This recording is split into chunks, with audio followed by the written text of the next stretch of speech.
श्री शास्ता पंचरत्नम् लोकवीरं महापूज्यं सर्वरक्षाकरं विभुं पार्वतीहृदयानन्दं शास्तारं प्रणमाम्यहं विप्रपूज्यं विश्ववन्द्यं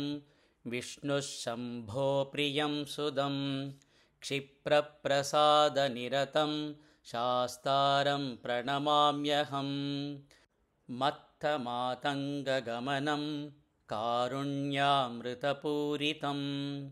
सर्वविघ्नहरं देवं शास्तारं प्रणमाम्यहम् अस्मत्कुलेश्वरं देवम् अस्मच्छत्रुविनाशनम् अस्मदिष्टप्रदातारं शास्तारं प्रणमाम्यहम् पाण्ड्येशवंशतिलकं केरळे केळिविग्रहम् आर्तत्राणपरं देवं शास्तारं प्रणमाम्यहम्।